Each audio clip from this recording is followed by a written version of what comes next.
News India देख रहे हैं आप और आपके साथ मैं हूं अंशिका पाठक। बुलेटिन की शुरुआत करेंगे और बात जोशीमठ की करेंगे।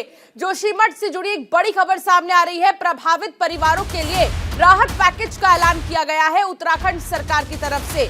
उत्तराखंड सरकार ने 45 करोड़ का राहत पैकेज दिया है पीड़ित परिवार के लिए। पुनर्वास के लिए राहत पैकेज कुछ ही देर में सीएम कई महत्वपूर्ण बैठक करेंगे। आईटीबीपी सभागार में बैठक का आयोजन होगा और इसमें निर्णय लिया जाएगा। राहत पैकेज को लेकर भी इसमें बातचीत की जाएगी।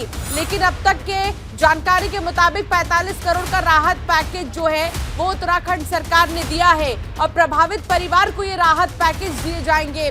इसको बांटा जाएगा। जितने भी प्रभावित पीड़ित परिवार हैं जिन्होंने अपने घर को खो दिया है, जिनके घर उजड़ गए हैं, जिनके घरों में दरार पड़ गई है, इन लोगों को ये पैकेज दिया जाएगा जिनके पास अब कुछ भी नहीं बचा है।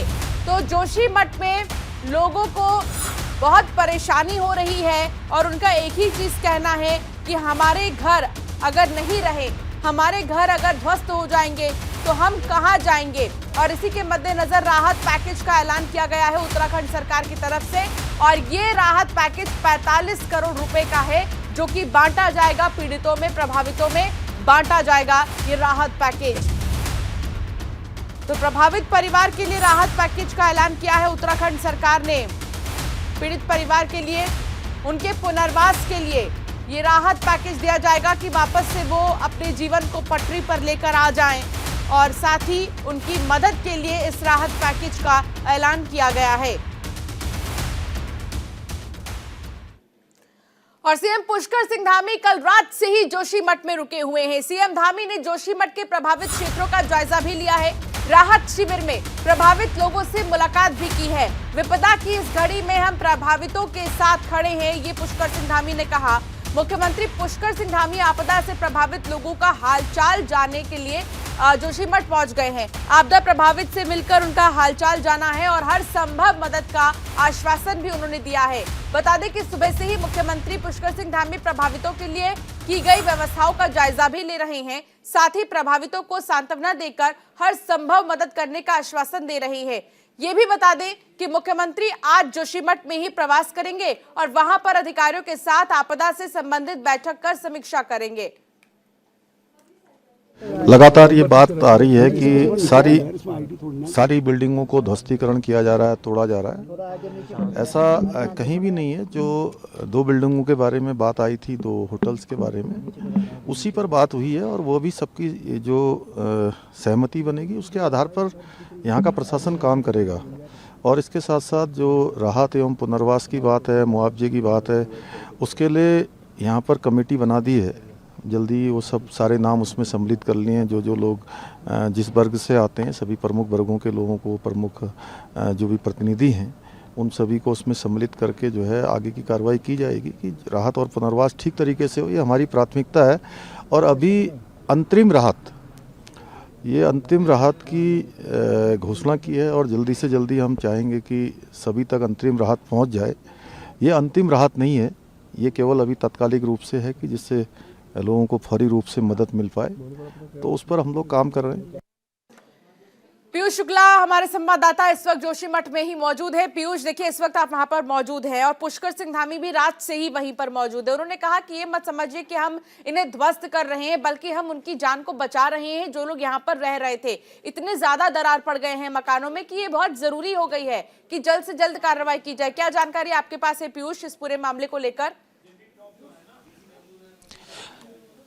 देखिए, मुख्यमंत्री पुष्कर सिंह धामी का ये दूसरा दौरा है और इस आपदा के बाद ये दूसरा दौरा है इनका। और लगातार इस दौरे के दौरान भी वो तमाम ऐसे क्षेत्रों में गए जहां पर आपदा ग्रसित लोग जो हैं वो मौजूद हैं और साथ ही साथ जो विस्थापित लोग हैं उनसे भी उन्होंने मुलाकात की। देर रात तक वो मुलाकात करते रहे राहत शिविरों में और मीडिया से भी बातचीत करते रहे। मीडिया से बातचीत के दौरान उन्होंने कहा कि ये जो हमने फौरी तौर पर मदद की है वो केवल अंतरिम मदद है, अंतिम मदद नहीं है। हम लगातार मदद जारी रखेंगे। और अभी देखिए 45 करोड़ का राहत पैकेज जो है वो जारी किया है। न्यूज इंडिया से एक्सक्लूसिव बातचीत करते हुए पुष्कर सिंह धामी ने खुद भी कहा कि हम लगातार मदद कर रहे हैं और मदद के लिए हर एक संभव प्रयास, जो बेहतर से बेहतर प्लान होगा हम उसको यहां पर लागू करेंगे, डेवलप करेंगे। यहां के लोगों के साथ हम हर वक्त खड़े हैं।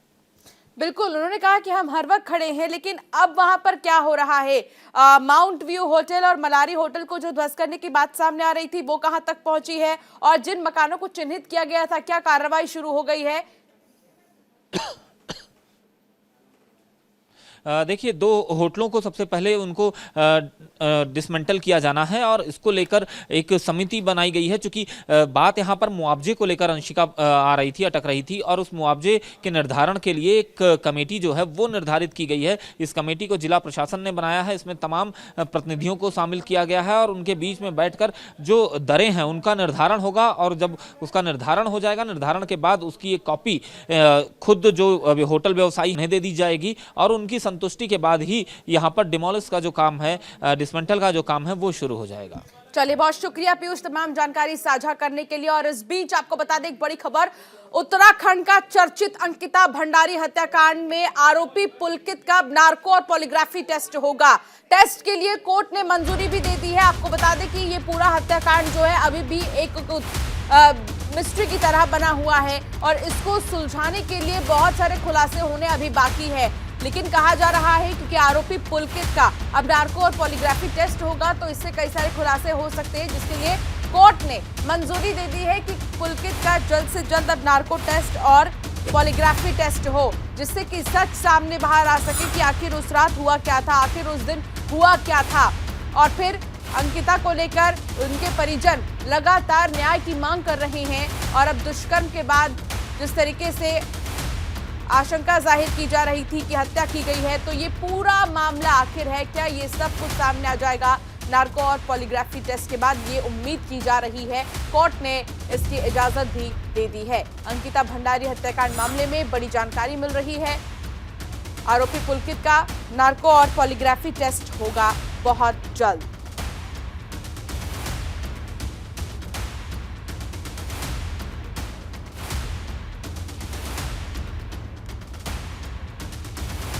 तो आरोपी पुलकित का नार्को टेस्ट और पॉलीग्राफी टेस्ट होगा और ऐसे में आरोपी पुलकित का नार्को और पॉलीग्राफी टेस्ट होगा। इसके साथ ही कोर्ट ने मंजूरी दे दी है इस बात की।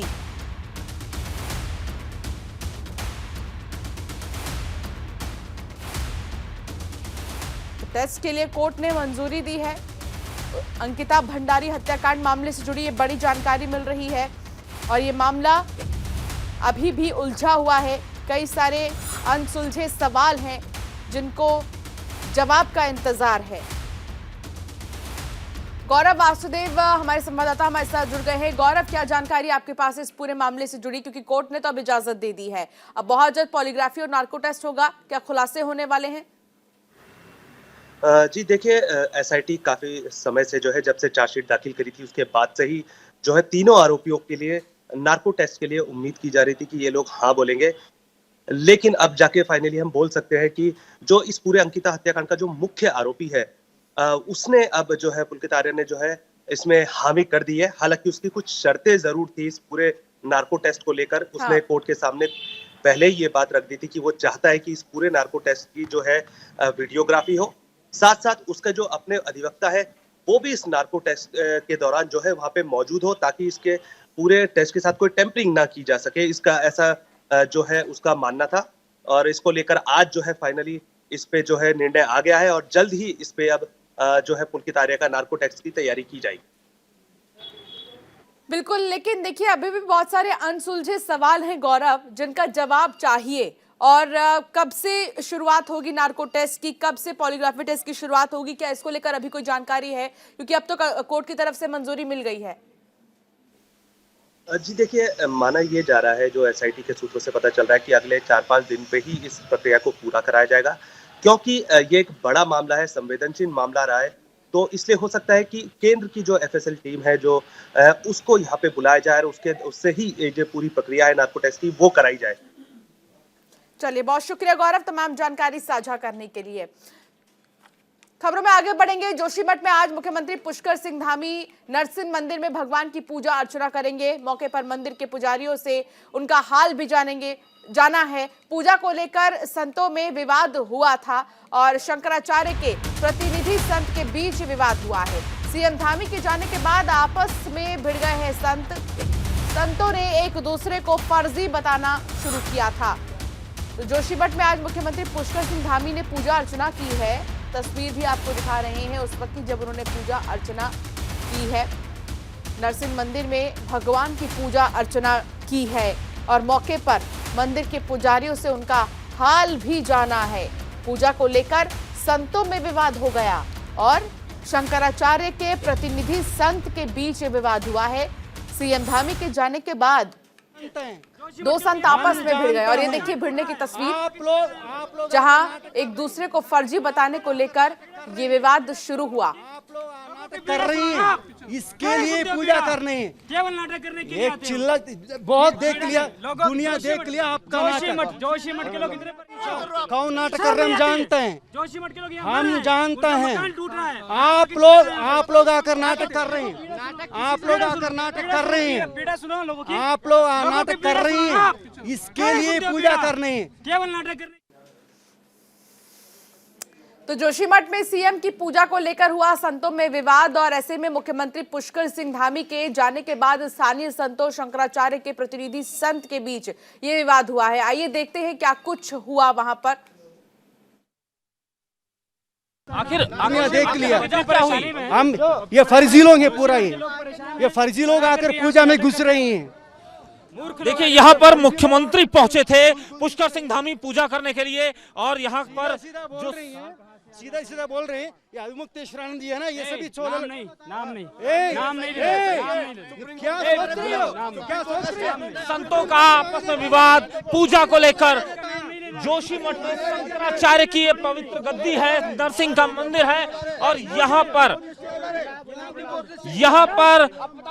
आपस में ही विवाद हो गया। जो शंकराचार्य हैं उनका और यहाँ पर नाम ले लेना महाराज जी का, नहीं तो यहीं पे अभी। आखिर ये विवाद क्यों? अरे विवाद कुछ नहीं है, हम लोग तो हैं ये जो नाटक करने के लिए यहाँ उपस्थित हो गए करके। ये एक फालतू आदमी है, भ्रष्ट व्यक्ति है जो आ गया है यहाँ पे। फिलहाल ये प्रकरण का विषय नहीं है कि कौन है। हम लोग यहाँ पे जोशीमठ समस्या में है, दिन रात सब परेशान हैं, सब लोग अपनी समस्या से ग्रस्त हैं। यहाँ आकर के ये नाटक कर रहे हैं व्यक्ति। देखिए यहाँ पर मुख्यमंत्री के पूजा के करने के बाद निकलने के बाद यहाँ पर इस तरह से देखिए मंदिर समिति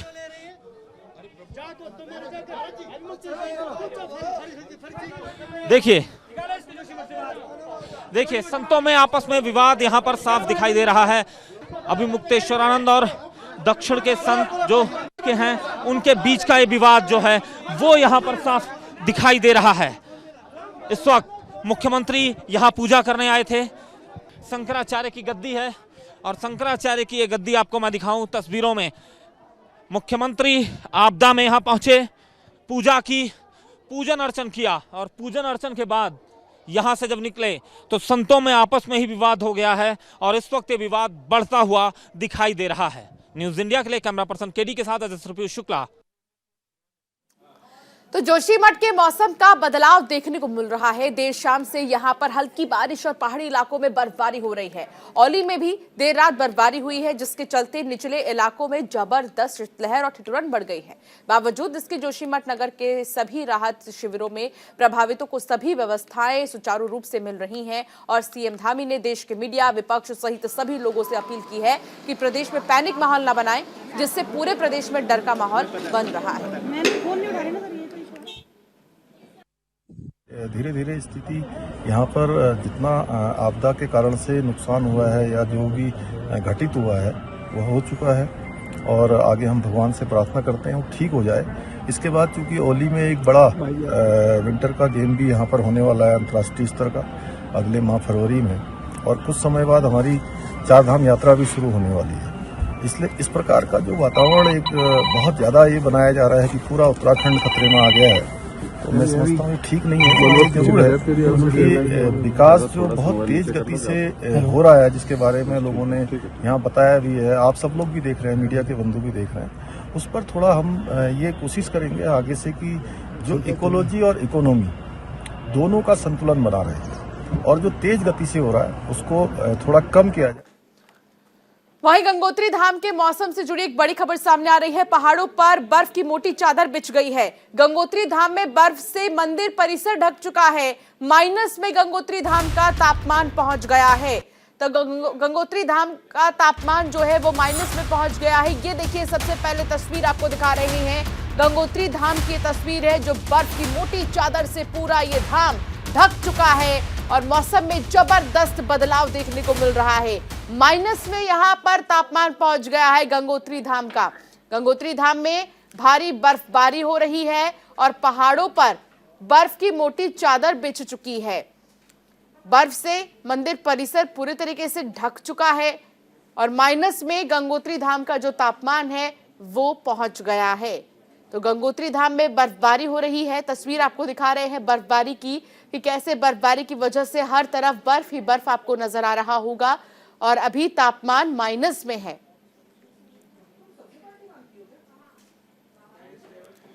हरिद्वार के थाना बहादुराबाद इलाके में अवैध शराब पकड़ी गई है, जिसको लेकर न्यायालय के अपर मजिस्ट्रेट के आदेश पर एक कमेटी गठित की गई। बता दें कि इस परिसर में जेसीबी मशीन से 748 लीटर शराब को नष्ट किया गया है और 24 निलंबित मालों का निस्तारण किया गया है। जानकारी के मुताबिक 2018 से लेकर 21 तक बहादुराबाद थाना क्षेत्र से पकड़ी गई अवैध शराब को नष्ट किया गया है।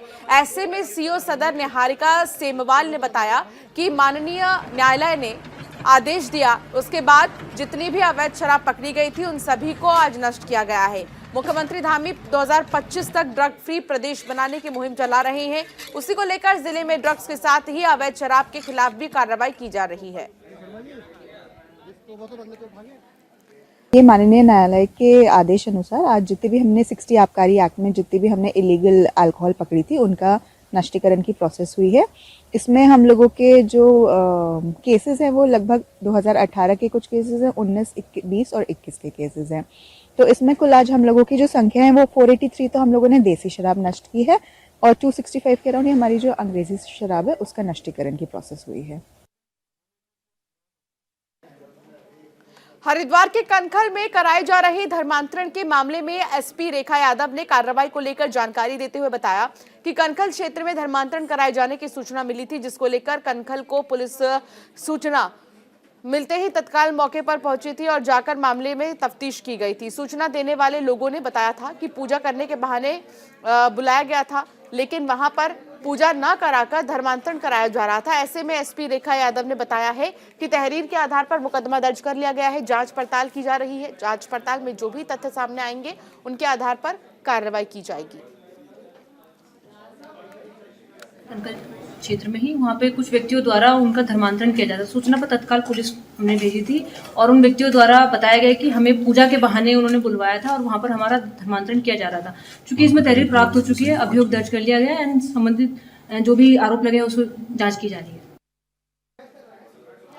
खबर हरिद्वार से है, जहां सड़क दुर्घटना को कम करने और लोगों को यातायात सुरक्षा के प्रति जागरूक करने के लिए राष्ट्रीय सड़क सुरक्षा सप्ताह की आज से शुरुआत हो गई है। हरिद्वार के जिलाधिकारी और एसएसपी ने यातायात जागरूकता रैली को हरी झंडी दिखाई है। कार्यक्रम में ऑटो टेम्पो यूनियन से जुड़े ड्राइवर सहित भारी संख्या में लोग मौजूद थे। ऐसे में जिलाधिकारी विनय शंकर पांडे का कहना है कि इसका मुख्य उद्देश्य है सड़क पर वाहन चलाने वालों की सुरक्षा सुनिश्चित करना और इसके लिए लोगों को जागरूक किया जाए, जिससे ट्रैफिक के नियमों का पालन हो सके। तो वहीं एसएसपी अजय सिंह का कहना है कि सड़क सुरक्षा सप्ताह के माध्यम से युवाओं और गाड़ी चालकों को जागरूक किया जाएगा।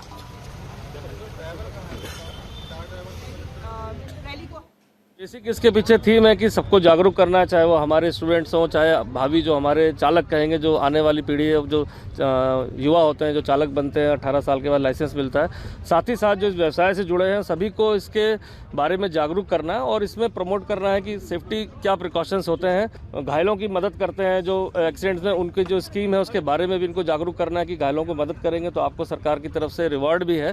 तो इसी को लेकर सभी लोगों को इसमें शामिल किया गया, चाहे वो युवा हों, छात्र हों, चाहे वो आम जन लोग हों, और इनको रिवॉर्ड करने का भी रखा गया है। जो अच्छे नियमों को पालन करेगा उसको भी हमारे ट्रैफिक और आरटीओ विभाग की तरफ से इस सप्ताह के दौरान रिवॉर्ड किया जाएगा। देहरादून के गोवर्धन सरस्वती विद्या मंदिर इंटर कॉलेज में राष्ट्रीय सेविका समिति के प्रशिक्षण शिविर का समापन हो गया है। 15 दिनों के इस प्रशिक्षण शिविर में कुल 103 विद्यार्थियों ने प्रतिभाग किया, जहां विभिन्न क्रियाओं का अभ्यास करवाया गया।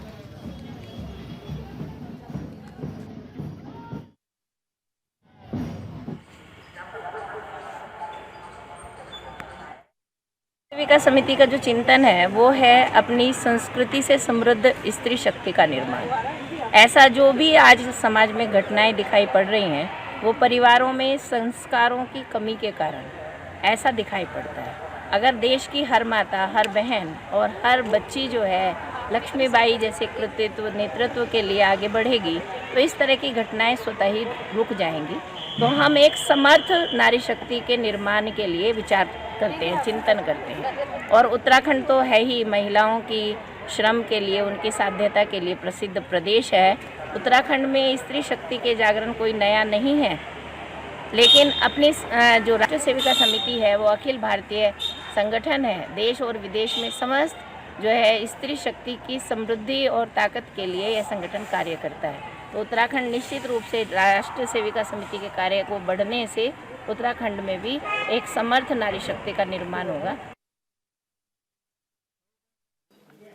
और चलिए फिलहाल इस बुलेटिन में इतना ही। अब बने रहिए न्यूज़ इंडिया के साथ।